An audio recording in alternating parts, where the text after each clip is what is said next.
So today's topic is ruler and compass constructions. Before going to the actual ruler and compass constructions, let us define constructible number.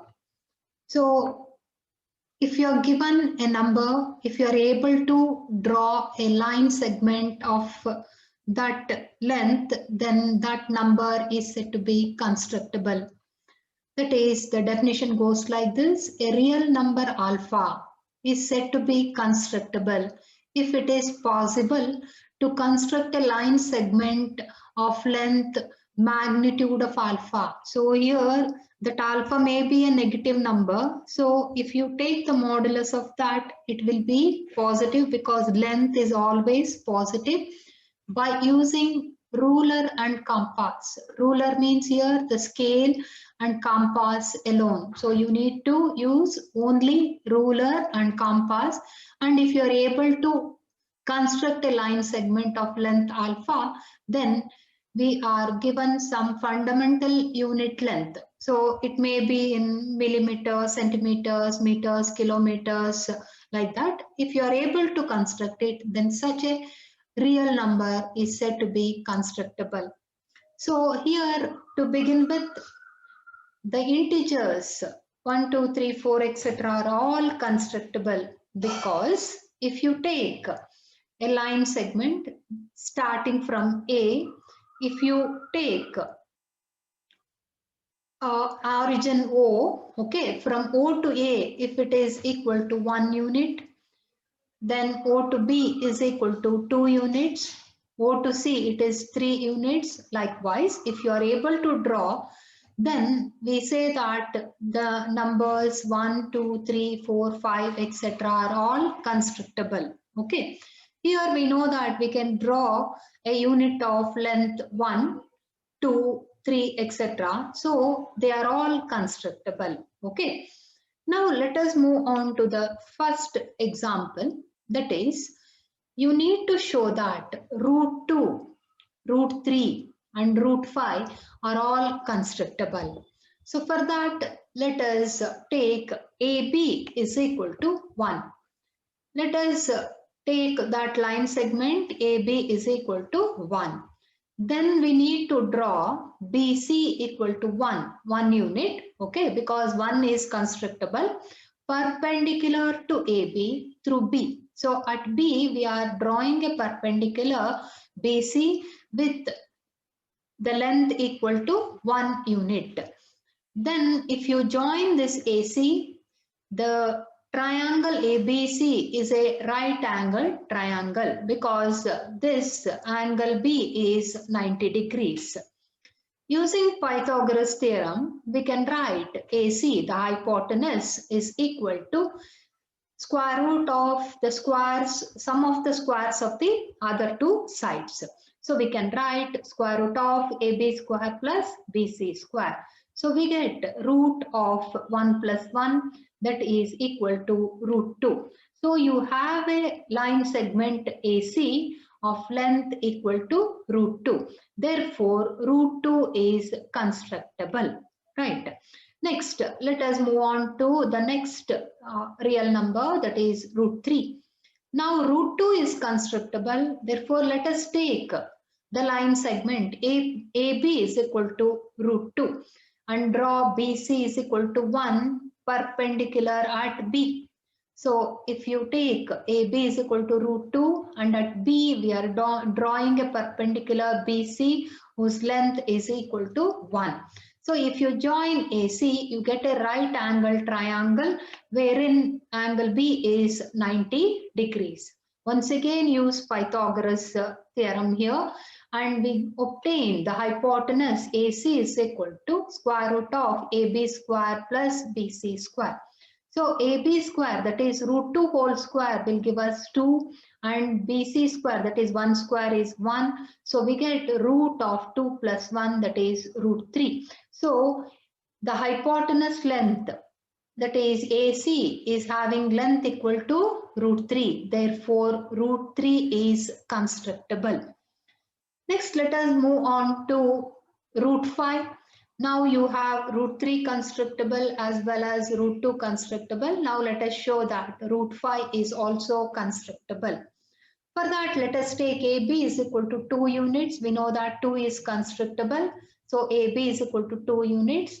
At B, we are going to draw BC perpendicular with length equal to 1. This can be done because we have the help of the ruler as well as compass.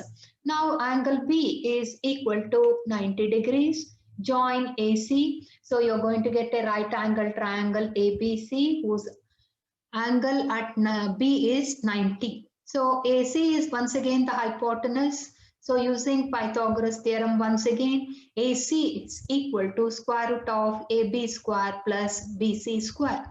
So AB is 2, therefore AB square will be 4 and BC is 1, so BC square is 1. So we get root of 4 plus 1, that is equal to root 5. Therefore, the length of the hypotenuse AC is equal to root 5. Therefore, root 5 is constructible. So this is how we show root 2 constructible, root 3 as well as root 5 are constructible. Now let us move on to the next example. Here we need to show that 1 by root 2 is constructible. So here we take AB is equal to unit length, that is length equal to 1. That is 2R is equal to 1. So here we are going to take AB to be equal to 1 and we are going to take the midpoint of AB that is named as O. Okay. With O as center and OA as radius, we draw a semicircle touching both the points A and B. So since O is the midpoint and we are taking radius R here, small r, and AB is equal to 1, therefore 2R will be equal to 1, right?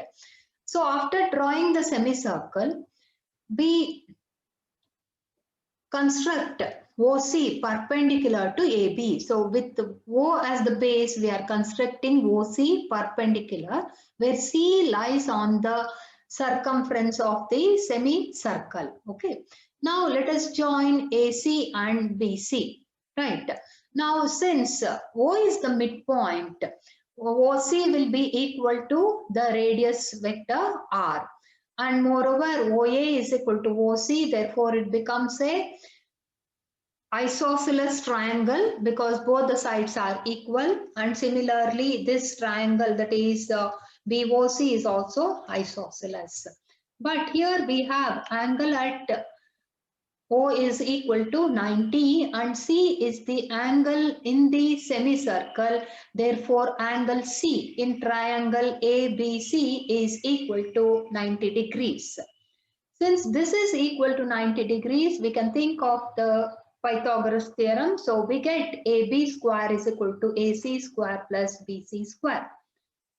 Now, AB square is equal to AC square plus BC square, and now this AC and BC are both equal. So let us substitute AC equal to BC and AB is equal to 1 because we have taken this to be equal to 1. So when we substitute that, we get 2 times AC square is equal to 1.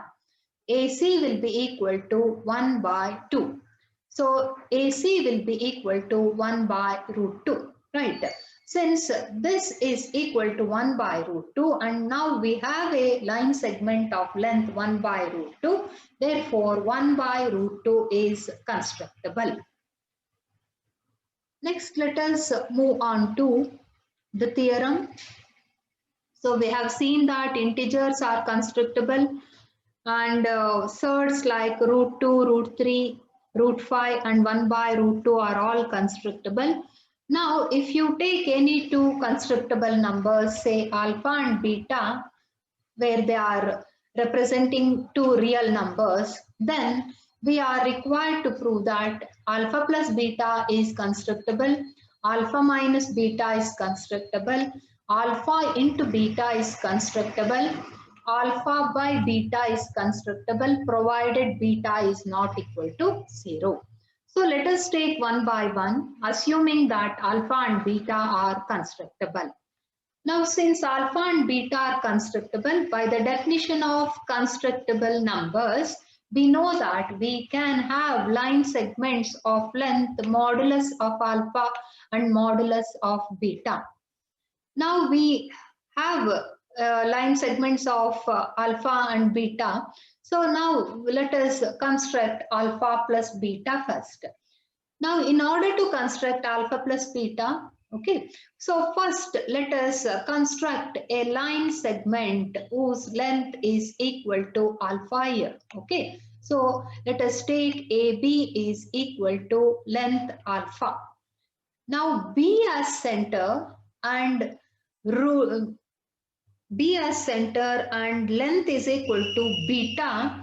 You take the help of compass and draw a arc cutting AB extended at C. So we first draw AB is equal to alpha and with B as center and length is equal to beta. Take the help of a compass and draw an arc at C which cuts AB extended at C. Now you have length alpha and now we have added length beta. Therefore, the line segment AC represents alpha plus beta. Therefore, alpha plus beta is constructible. Next, let us show that alpha minus beta is constructible. So let us take the help of the length alpha and length beta once again. So alpha and beta are given to us. Let us take the maximum length. That is, if it is alpha greater than beta, we take the line segment equal to alpha. Suppose if beta is greater than alpha, we are going to consider the line segment equal to beta. So let us take a line segment. Here we have a maximum of alpha beta with the help of a ruler with one end of this segment as center. So if it is alpha greater than beta, let us take alpha length, that is from A to B. You are constructing a line segment of alpha when alpha is greater than beta. Now let us take the other one, that is alpha is constructed. Let us take beta now with B as center and with the help of compass you can cut an arc on AB, okay, at C. So this length is beta now. So this entire length was alpha. So this is beta. So the remaining length will be equal to alpha minus beta. Therefore, AC is the line segment whose length is alpha minus beta. Therefore, alpha minus beta is also constructible. Next, let us show that alpha into beta is also constructible. So for that, let us take a line segment OA. Okay, so here it is OA is equal to alpha. With the help of ruler, we construct a line OP. Okay, so O is here. We are constructing a line OP. It need not be always perpendicular. It can be at any angle, that is, it may be an acute angle or an obtuse angle. For our calculation purpose, it is better if you take right angle, because one of the angle will be similar when we have two triangles here. Okay, so let us take OA is equal to alpha and OP, the other line segment, okay, with indefinite length, right? So we are drawing one line segment OP which is not OA. It should not be once again OA, it should be other than OA. So it should not contain the point A. Okay, so now from O we are going to set an line segment OB of length 1. So here we are taking OB is equal to length 1. So you draw AB, okay. Then we get a triangle AOB, okay. Next, alpha is taken a line segment of unit length is taken. Now let us consider beta length. Okay, with O as center, you cut off a length on OP to give a length equal to beta. Okay, then now let it be at C. Let it cut OP at C. So now this OC will be equal to beta. Okay, it may be greater than OA, or it may be less than it may be greater than OB, or it may be less than OB. So if it is greater, it will be the other side of B. If it is less, it will be the other side of B, right? So now B length is here. Now from C, you draw a parallel line to AB, which cuts OA extended at D. These parallel lines can be drawn using scale, right? So you, after drawing a parallel line, it will meet OA at D. Now you have two triangles. One is AOB, the other one is DOC, right? So these two are similar because here you have one right angle, right? And OB and OC are along the same line segment, and OA and OD are along the line segment, and moreover this AB and CD are parallel to each other. Now using the two similar triangles, the sides are proportional. Now let us take OB divided by OA will be equal to OC divided by OD. Now we know the lengths of three quantities here. We are required to find what is OD, right? OB is 1, substitute 1, OA is alpha, OC is beta, and OD we are required to find. Now cross multiply, you get OD is equal to alpha into beta. Since the line segment OD is equal to alpha into beta, we can say that alpha into beta is constructible, right? Next, let us move on to the next thing, that is alpha by beta need to be constructed. So with the condition that beta is not equal to 0. Once again, similar to the previous one, we are going to construct a line segment OA of length equal to alpha. Once again, with the help of the ruler, we are going to construct one more line segment OP, which is other than OA. That means it shouldn't contain the point A.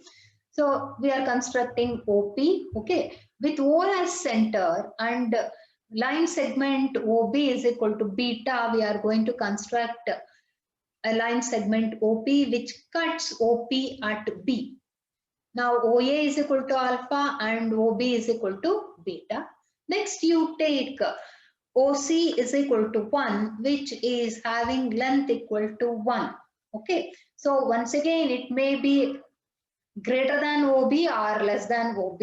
Okay, so from C now you draw a perpendicular line, draw a parallel line to AB which cuts OA extended at D. Right. Now, once again, you have two similar triangles, AOB, this triangle, and DOC. Right. Once again, in two similar triangles, the sides are proportional. So now we have OD by OC is equal to OA divided by OB. Now let us substitute the values here. On substitution, we get OD by 1, that is OC is equal to OA is alpha and OB is beta. Now we get OD is equal to magnitude of alpha divided by magnitude of beta, that is the line segment having alpha as length divided by the line segment having beta as length. Therefore, alpha by beta is constructible.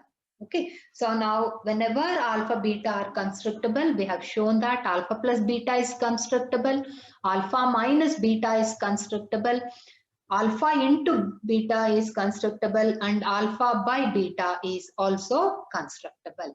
So let us have this note here. The set of all constructible real numbers. So we are going to put all the constructible real numbers in a set and name that as f suffix c. And this is a subfield or field of real numbers R, right? All constructible numbers are named by fc and they are all subset of the real set R. But we know that Q is the smallest subfield of R. Therefore, here Fc is also a subfield, Q is also a subfield of R, and Q being the smallest, Q is contained in Fc. Since Q is contained in Fc and Fc is the set of all constructible real numbers, it implies that all rational numbers are constructible. So from this, we can conclude that all rational numbers, that is the set Q, is constructible. Next, let us move on to the theorem, conditions for constructibility. Okay, so making use of this theorem, we can say whether the given real number is constructible or not. So the statement goes like this: let Q be the field of rational numbers. Then a real number alpha is constructible if there exists a finite number of real numbers. So there exists some n number of real numbers, alpha 1, alpha 2, etc., alpha n, such that the condition on all these alphas, alpha 1 square must belong to Q, that it must be a rational number. Alpha 2 square must belong to the extended field, that is Q of alpha 1.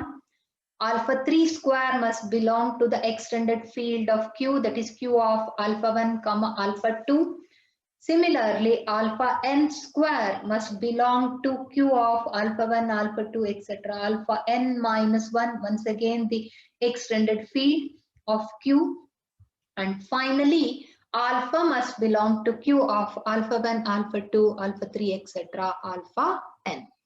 So here we know that Q set is constructible. Now you need to show that given a real number, whether it is constructible. If it is constructible, it must satisfy these conditions. Okay. So let us take the set Q cross Q. So this Q cross Q will contain all ordered pairs wherein the coordinates are from the rational set. So when you take x-axis and y-axis, both represented by Q, then the plane will be a rational plane. Okay, so Q cross Q is called plane of Q. Then a line equal to ax plus by plus c equal to 0, where all a, b, c belong to the rational set, is said to be a line in Q. So Q cross Q is the plane in Q, and if ax plus by plus c equal to 0 with all a, b, c being rational numbers, is said to be a line in Q. Similarly, if you take a circle, it will be in the form circle equation. We know that standard circle equation is x square plus y square. That is, the coefficient of x square and y square must be equal to 1 or they must be equal. Okay, here let us take to be equal to 1 plus gx plus fy plus h equal to 0, where g, f and h are all constants. And here they are all rational numbers. They are all rational numbers. Okay. Then such a circle equation is said to be a circle in Q. Okay, because all the coefficients are rational numbers. Okay. So with this, let us move on to this. A point in plane. Okay, if you take a point in plane, then it can be located using a compass and a straight edge. Okay, if you take a point in plane, you can take the help of the scale, that is the ruler, or it is also named as straight edge. Okay, and with the help of compass we can locate it, that is where exactly that point is, right? So there are three ways. So to get a point in a plane, there are three ways. Intersection of two lines. Suppose this is the point P intersected by these two lines. Then this will be a point in the plane, right? Similarly, as an intersection of a line and a circle. So if you take a circle and if you draw a line intersecting that circle, you get 2 points. One you can name it as P, the other one you can name it as Q. So PQ are the 2 points obtained on intersecting a line with a circle. Similarly, you can have intersection of two circles. Okay, so you can have two circles like this, and if you have the intersection points here named as P and Q, then these 2 points will lie in the plane wherein these two circles lie. Okay, so there are 3 cases here, 2 straight lines, 1 line and a circle, and 2 circles. So let us discuss one by one. So first let us discuss about the two straight lines. Okay, so let us take 2 straight lines here, a1x plus b1y plus c1 equal to 0 and a2x plus b2y plus c2 is equal to 0, where all the coefficients of x, y and the constant, that is a1, b1, c1, a2, b2, c2 are all rational numbers. Since they are all rational numbers, these two straight lines are lines in Q. Okay, these lines intersect only if they are not parallel. If these two are not parallel, then they will intersect. So the point of intersection is given by this ordered pair. So solving these two line equations for x and y, we get x value to be b1 c2 minus b2 c1 divided by a1 b2 minus a2 b1. And solving for y, we get y is equal to a2 c1 minus a1 c2 divided by a1 b2 minus a2 b1. Clearly, both the coordinates here, that is the x coordinate and the y coordinate, once again belongs to Q, because all these numbers, that is a1, b1, c1, a2, b2, c2 are all rational numbers. Therefore, these two quantities obtained for x and y are also rational numbers. So this ordered pair belongs to Q cross Q. Therefore, this is a point contained in the plane of Q. Right, when two straight lines are taken, then they belong, the point of intersection will once again belong to the plane of Q. Now let us consider a line and a circle. Okay, so when we consider a line and a circle in Q, so let us take the line to be ax plus by plus c equal to 0, where a, b, c belong to Q. And let us consider the circle equation, that is x square plus y square plus gx plus fy plus h equal to 0, where g, f and h once again belong to Q. Therefore, line in Q and circle in Q. Okay, eliminating x between these two equations. How do you eliminate x?